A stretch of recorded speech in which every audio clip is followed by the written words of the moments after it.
Hello and welcome to Yorkshire Voice. I'm your presenter, Camilla Benite. As Yorkshire prepares to vote in the European elections, we asked local people in Leeds whether they are planning on voting tomorrow. Find out why this McDonalds in Leeds has come under fire, and the boxing club near Huddersfield keeping young people off the streets and away from gangs. The polls will be open tomorrow as we vote prepare in European elections. The last time they came around in 2014, Brexit was barely a consideration, and now we're in full flow. As it stands, we could be voting in our final European election as a member state of the EU. Our political correspondent, Tom Clayton, joins me now. Tom, welcome. Thank you. Thank you for coming.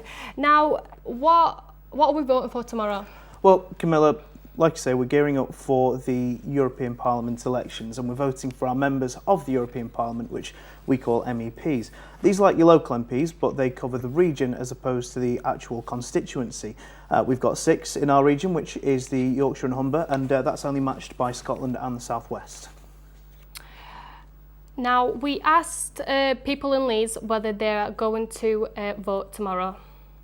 Yes, I will be voting tomorrow, and the reason why I'm voting for it is I think it's important, because if you don't vote, you're not allowed to, in my opinion, you're not allowed to complain about whatever happens next in politics in general. To be honest with you, I didn't even realise it was time to vote. I've just sort of been moving houses and stuff like that, so everything's kicking off at the minute, so I'm not too sure, to be honest with you. Well, we've got the right to do it, and if you want to be involved in making a decision, then you've got to vote, haven't you?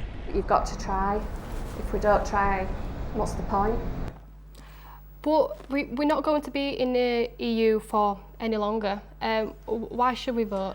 It's a good question. Well, we don't really know how long we're going to be in this whole Brexit mess for. So in the meantime, we are still members of the EU. So we still need to be having our say on the issues that may affect us weeks, months, even years down the line. We need to vote to make sure that we're still represented on that European stage and that we're still active members of the European community. So how does it actually work? So how does it work? It's quite simple, actually. Polls open at 7 a.m, close at 10 p.m. For the European elections, we use something called a party list system. That's different because here in the UK, we normally use a first-past-the-post system. So on average, we tend to go, you vote for one candidate, and then you come back and that one candidate with the most votes wins. With the list system, it's much more representative of the actual vote as a whole. So say, for example, if you have 3 big parties going for 6 seats, if one party gets 50% of the seats, 50% of the vote, they get half of the seats. The list of the ones we have here in Yorkshire are up on the screen just behind us here. There are 9, so it's a little bit more complicated than just saying one party will get 50%. Obviously, we know that's not going to be the case, but we've got some boffins working out how to actually get that through there for you. But obviously, it's going to be complex, and it's going to be a big vote for us because we could see historical highs, we could see historical lows in terms of the turnout, and it could really spell how the next few votes are going to go. Are we seeing a shift in British politics? It's going to be really interesting, especially if we have a snap election later on in the year. But either way, we find out the results on Sunday when the rest of the European community have voted, and we'll find out then who's going to be representing us in the European Parliament. Lovely, that was really helpful. Thank you very much for joining me. Thank you. Now, a roundup of today's other top stories. Jamie's Italian in Leeds has already closed. That's following yesterday's news that the chain had gone into administration. The branch on Park Lane in the city centre had a note on the window to announce the closure. Its glass windows have also been damaged and boarded up overnight. Over 1,000 jobs at the chain are at risk at the country. Residents have been evacuated after a fire broke out in a block of flats in Leeds city centre. 2 fire engines were called out on Lowell Park Heights yesterday to tackle a small blaze, which started from an overheated microwave. Thankfully, no one was hurt. Police searching for a missing man in Leeds have found a body that is believed to be him. Dwyer Turton, aged 20, had been missing since 5 a.m. on Monday morning. A body was found at around 6 o'clock yesterday around Gotspar Golf Club. Police are yet to formally identify the body. Police were called out to McDonalds in Leeds nearly 1,000 times in just 3 years, Leeds Live have revealed. The branch on Briggate is a hotspot after a night out, and there have been a number of high-profile incidents, including a brawl which left a man with a broken jaw. We asked people on Briggate if they were surprised by this news. Yeah, very. Well, to be fair, where it is, it's kind of understandable, but I won't say 1,000. I am, yes, but after coming into town on a night, it also doesn't surprise me at the same time with the kind of people that are around. Somebody decided to use the toilet there, but not the other end. And you try getting somebody to clean that up. It should be shut after a certain time because they have bouncers on the door. But that's why they have bouncers on the door. Honestly, it's frightening. McDonalds say that as the branch is open 24 hours, people often reference the store when dial 999. Therefore, the number of police visits may not actually reflect number of incidents on site, a spokesperson said. The safety and security of our people and customers is our absolute priority. We also work closely with the police who have commended us for our work in helping find solutions to antisocial behaviour within the area. A boxing club near Huddersfield is using the hotspot to develop well-rounded young people. Rawford Amateur Boxing Club focuses on working with young people and combat the issues of gang violence and knife crime. Will Ford reports.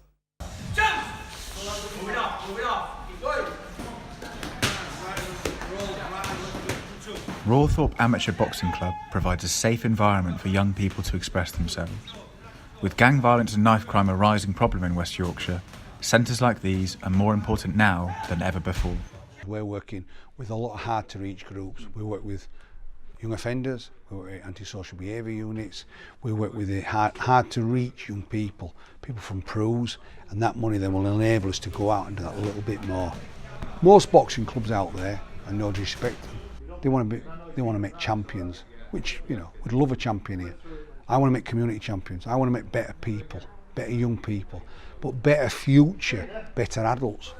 Because society as it is now, with the knife crime, etc., the drugs, the antisocial behaviour, it is paramount. A boxing club, which has got good street cred, can do that little bit more to help local society.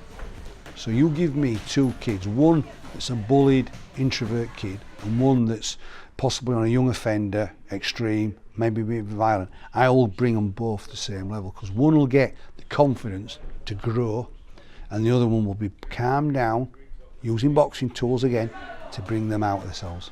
We've got a young man now at the moment, he was year 9, disengaged with education and school, we're going nowhere. The school said he's not going to get his GCSEs.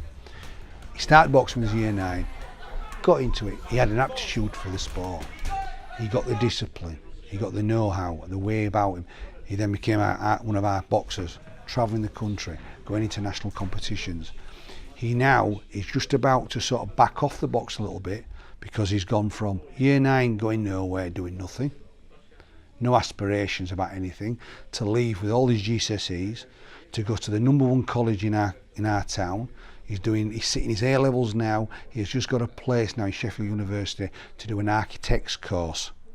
So to me, that is the success story. Not to make the national champions, the anti-Joshes of this world. To me, that's it, you know, and we've got a lot of stories like that, which we are very, very proud of. More and more young people come through the doors of Rawthorpe Boxing Club every week. They might come to improve their fitness, but it's the life skills that they learn which will be most beneficial to themselves and their community in the long run. 1, 2, 3. It's the 200th anniversary of the birth of Queen Victoria this week, and Professor of Victorian Studies Rosemary Mitchell now joins me in the studio. Welcome, Rosemary. How are you doing? Hello. Thank you. So what is the most important thing that Queen Victoria changed in Leeds area? Well, I suppose it's less to do with Queen Victoria herself and more to do with the big social, economic, political, religious and cultural changes which are taking place in her reign. We're seeing really the birth of Leeds as an industrial city, and that kind of process of urbanisation and kind of mechanisation means that everything about Leeds changes. It gets bigger. You've got the new factories, speculative housing, the growth of Leeds in terms of kind of civic buildings. Your opening sequence showed, for instance, the Leeds Town Hall and some other buildings which are very key to the development of Leeds, and we can see the Leeds Corn Exchange behind us. And so the lives of the working classes and the middle classes are utterly transformed by the processes of industrialisation and urbanisation. New transport, trains, canals, that sort of thing, trams, new pastimes, pubs, the City Variety Hall, for instance, shopping in the arcades, massive growth of churches of all kinds, Anglican, Methodist, Roman Catholic, sports centres, cricket grounds, eventually football grounds, etc. Libraries, all sorts of things change and develop during the Victorian period. So was she popular in the area then? Was she quite known, respected? She visits Leeds, in fact, in 1858 for the opening of the town hall, and the illustrations in the Illustrated London News show vast crowds turning out to greet her. Over the course of her reign, her reputation does go up and down a bit. After the death of her husband, the Prince Consort, in 1861, she goes into retreat, as it were, and doesn't attend public events. And there is a period when there's a great deal of criticism, and indeed even an incipient Republican movement.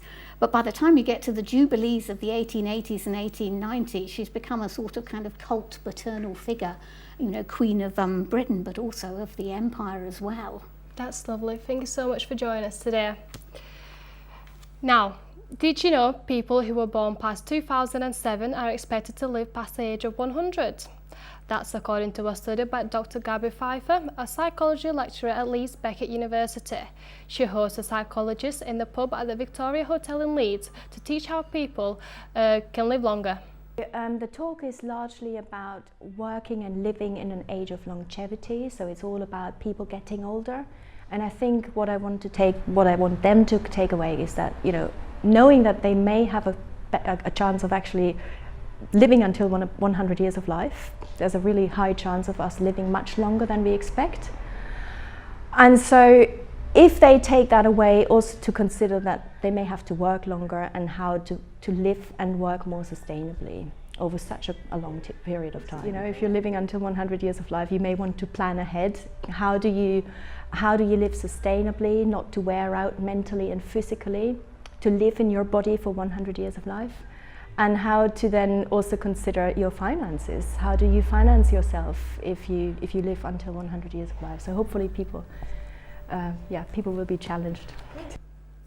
And now in sport. England's cricket squad has announced their squad ahead of the World Cup on home soil this summer. Yorkshire's David Willey has been left out despite being an integral part of the team over the last 4 years. Yorkshire teammates Adil Rashid, Joe Root and Johnny Bairstow have made it into the final 15. England are favourites ahead of the tournament. Wakefield Trinity have signed Kelby Tanguana on a deal until the end of 2021. The 25-year-old Australian, formerly with Manly Sea Eagles, arrived in time to play this weekend's Magic Weekend. And now it's Dan Swells with the weather. Over to you, Dan. Thank you, Camilla. It's been yet another glorious day here in God's own country. We've had highs of around 17 degrees Celsius with sunny intervals across the county. Going into this evening, we can expect clear skies and a gentle westerly breeze coming in, bringing temperatures to lows of 7 degrees Celsius. Tomorrow is expected to be similar with some more cloud cover throughout the rest of the week.